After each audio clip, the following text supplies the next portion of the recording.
Noticias TVC, tenemos en la línea de Mega Noticias vía Skype al doctor Luis Ernesto Derbez, rector de la Universidad de las Américas Puebla. Doctor, como siempre, un gusto que nos regales unos minutos.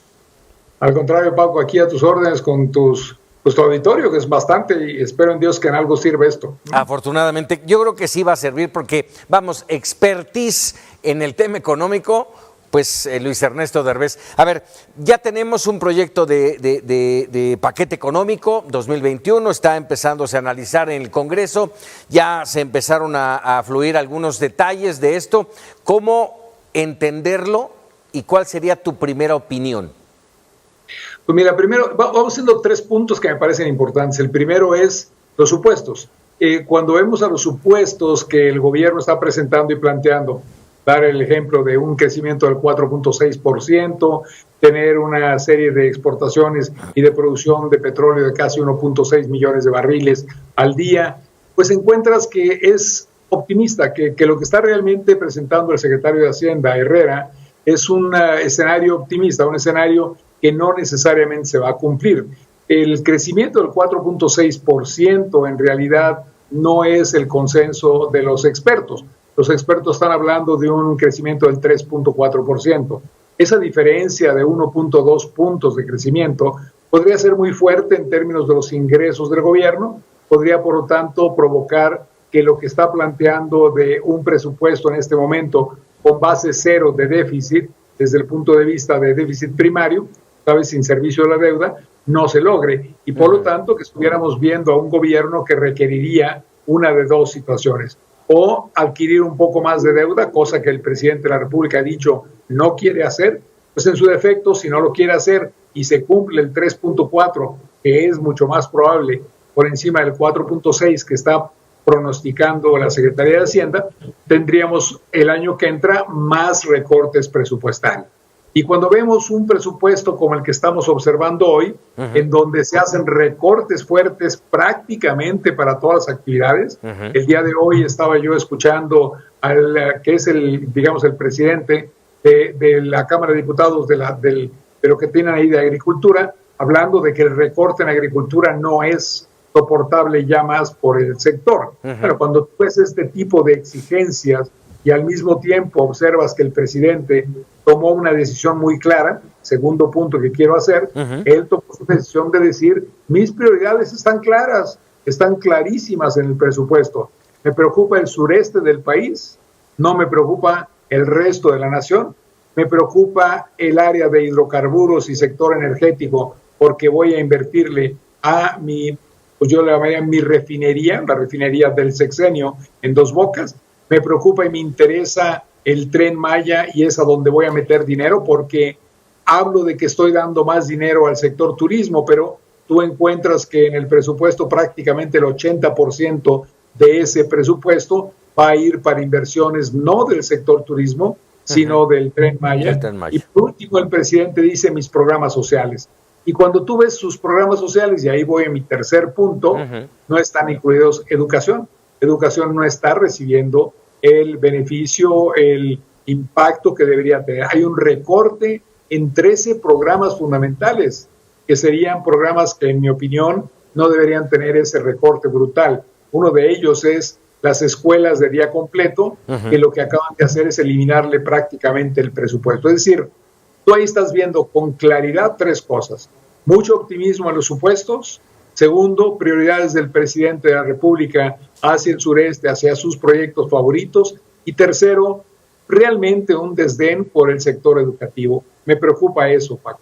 Complicado. A ver, dime una cosa, no, lo he leído, lo he escuchado, ahora te lo escuché a ti, el tema de un presupuesto optimista. Difícilmente algún presupuesto o un proyecto de presupuesto presentado por otros presidentes no ha sido optimista, es difícil, creo yo. Aquí el punto es, ¿es alcanzable? Punto número 1. Punto número 2, no veo, no sé si tú lo percibes, las medidas, las llamadas medidas anticíclicas, ¿son necesarias? ¿Hacen falta? ¿Es alcanzable? En mi opinión, la respuesta es no, Paco. Es decir, el presidente de la República está poniendo, bueno, el presidente o la Secretaría de Hacienda, como gustes, está poniendo exceso de optimismo en esta idea, uno, de que se va a alcanzar un nivel de producción de petróleo que no hemos logrado de ninguna manera en los 2 años de este sexenio, al contrario, se han quedado cortos. Y segundo, es bien importante, la tasa de crecimiento en una economía en la cual no hay confianza de los inversionistas mexicanos, no hay confianza de los inversionistas extranjeros, y el gobierno no está invirtiendo excepto en lo que al presidente de la República le interesa, da como resultado que no tengas el nivel de inversión que se requiere. Al no tener el nivel de inversión que se requiere, que es por lo menos deberíamos estar invirtiendo un 22% del Producto Interno Bruto y vamos a estar invirtiendo alrededor del 18 al 19%, esos 3 puntos que estamos platicando, que podrían irse a 4 y a 5 fácilmente, te dicen que la economía no va a crecer a ese ritmo que está pronosticando la Secretaría de Hacienda. Todo eso, Paco, implica que no van a entrar los recursos que el gobierno espera y que lo que vamos a ver es un SAT apretando muchísimo más, buscando recursos por debajo de las piedras si es necesario, porque los recursos procedentes del impuesto sobre la renta, el impuesto al valor agregado, no se van a lograr. Pero bueno, el gobierno lo está diciendo, el secretario Herrera ha justificado y buscado cómo justificar su plan. La pregunta que me hiciste era muy concreta. ¿Es factible? Yo te estoy respondiendo. Yo personalmente digo no. Vamos a tener una tasa de crecimiento probablemente del 3,5% del PIB, ojalá, y eso implicaría que se van a quedar cortos en un punto del PIB. Estamos hablando de una gran cantidad de dinero. Estamos hablando que ese punto del PIB representa fácilmente 240,000 millones de pesos y representaría en impuestos pues entre 24 y 50,000 millones de pesos, depende cómo hagan ellos el cobro. Se van a quedar cortos en los ingresos, sin duda. El problema, por lo tanto, va a ser cómo recortas y en dónde y cómo le haces para hacer ese recorte, Paco. Y yo creo que el presidente ya determinó que todo se puede recortar menos sus programas y sus programas sociales.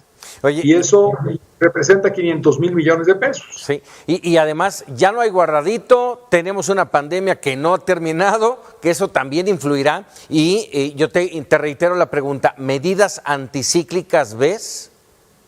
No, porque el presidente de la República ya dijo que no las va a llevar a cabo, Paco. No es un asunto de que se pueda o no se pueda. Si tu pregunta fuera, ¿se puede con esta cantidad de dinero reubicar el presupuesto y llevar a cabo un programa anticíclico? Mi respuesta sería, por supuesto. Es cuestión de sentarte, de pensar en dónde deben ser esas inversiones y cómo hacerlas.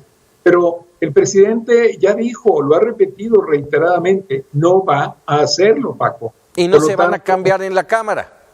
Pues no, porque la Cámara está dominada por Morena. La mayoría, 50% más uno, lo tiene Morena, pero además tiene a sus aliados.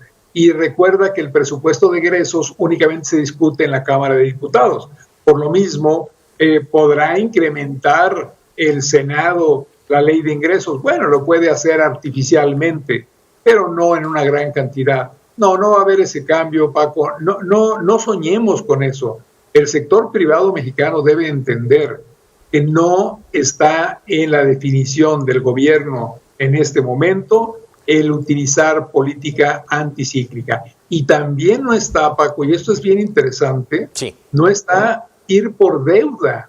Esa es una cosa asombrosa para mí, porque lo que está haciendo el gobierno del presidente López Obrador es ser mucho más conservador. Él que habla de los conservadores, pues él es un conservador en la parte económica, mucho más conservador de lo que yo hubiese sido yo personalmente si estuviera en su posición.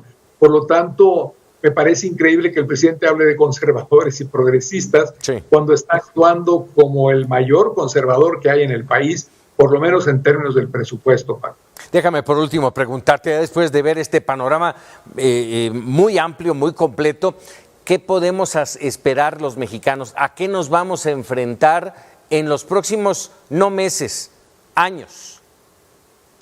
Mira, yo tengo una gran preocupación de que el presidente López Obrador, una vez terminado este proceso electoral del año 2021, verdaderamente llegue a sus, yo le llamaría verdaderos colores. Y entonces lo que podríamos encontrar ahí es que ahí empezara el gasto público a dispararse, ahí empezáramos a tener un incremento en la deuda, porque para entonces habría terminado el proceso electoral. No me cabe duda, el señor presidente tiene una visión política más que económica y está tratando de definir un programa que le ayude en lo que yo llamo una visión política y además una visión de desarrollo del sureste, que es su región natural. Creo que ahí hay un gran error y lo que podríamos esperar, por lo tanto, es una situación económica que se deteriore todavía más, una de dos, o porque empieza a ser un gasto muy alto y entonces tendríamos la escena que ya vivimos allá por los años 70, a finales de los 70, 80, o lo que vamos a encontrar es una economía que sigue sin crecer. El presidente, de continuar con este programa, de no utilizar una visión contracíclica, pues está definiendo en su sexenio el crecimiento promedio va a ser un crecimiento de aproximadamente 1% si le va muy bien a nuestra economía. Y eso va a ser terrible para México, porque además la pandemia no le están manejando bien. No, bueno. Ay, Luis Ernesto, nos dejas para reflexionar un fin de semana complicado con este tema del presupuesto. Te agradezco mucho, como siempre. Gracias, Paco. ¿Qué más quisiera que dar una visión optimista, pero imposible? Muchísimas gracias. Muy buenas noches. Un abrazo y un buen fin de semana para todos. Igualmente.